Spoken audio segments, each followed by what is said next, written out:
सास बिना ससुराल। शेखर के साथ वैवाहिक बंधन में बंधने के बाद अर्चना मायके से रोते बिलखते विदा होकर ससुराल की देहरी पर खड़ी थी। कभी घूंघट की ओट से शेखर को देखती तो कभी दरवाजे के अंदर देखने की कोशिश कर रही थी। अंदर से कुछ आवाज़ों को सुनने की सिवा कुछ भी समझ नहीं पा रही थी। उससे ये तो पता था कि शेखर की मां नहीं है, यानी वो सास बिना ससुराल में जाने वाली है। काफ़ी देर के बाद भी कोई गृह प्रवेश के लिए नहीं आया तो उसने शेखर की तरफ आशा भरी नज़रों से देखा, क्योंकि वो खुद भी काफ़ी थकान महसूस कर रही थी। शेखर ने शायद अर्चना की नज़रों की भाषा पढ़ ली थी। वो अपनी छोटी बहन को बुलाकर लाया और उसके कान में कुछ कहा।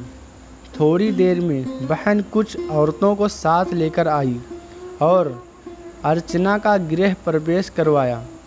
आगे भी कुछ रस्में हुई। इन सब के बीच अर्चना तो ये समझ ही गई कि सास बिना ससुराल का मतलब है बवाल। धीरे धीरे सारे रिश्तेदार चले गए।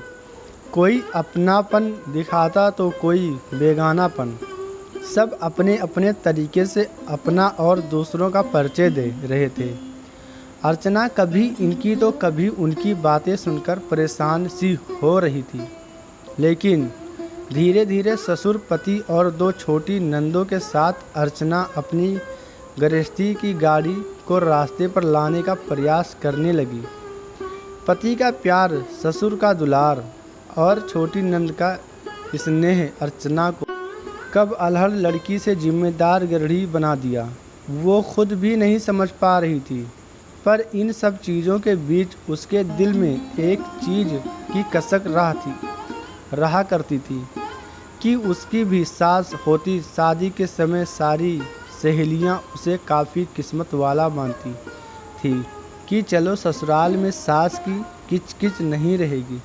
पर सच्चाई तो ये है कि जिस घर में सास ना हो उस घर में आने वाले सारे लोग सास ही बनने की कोशिश करते हैं। अर्चना भी इस बात को समझती थी, तभी तो दिल में फैसला कर चुकी थी कि वो अपनी बेटियों की शादी सास बिना ससुराल में नहीं करेगी। दोस्तों, कुछ रिश्ते नमक जैसे होते हैं। सास का भी रिश्ता कुछ इसी तरह का है। ससुराल का हर सुख बिन सास के फीका ही स्वाद देता है।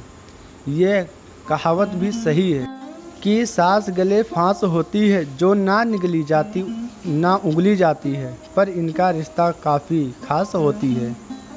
अगर ये कहानी आपको अच्छी लगी हो तो लाइक कर दीजिए। अगर आप लोग लाइक कर देते हैं तो मेरा वीडियो बनाने का और हौसला बढ़ जाता है।